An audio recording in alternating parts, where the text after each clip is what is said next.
যশোরে software technology park নির্মাণ করা। এখানে কিন্তু 4টা কম্পোনেন্ট আছে মাননীয় স্পিকার।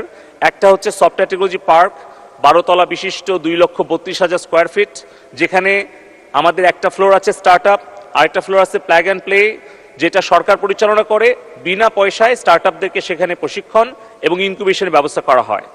আর বাকি বাকি যে ফ্লোরগুলো আছে সেগুলো আমরা এটা যাতে চলমান থাকে, যাতে লোকসান না হয়, তার জন্য আমরা একটা থার্ড পার্টিকে প্রপার্টি ম্যানেজমেন্ট কোম্পানি পিএমসি নিয়োগ দিয়েছি।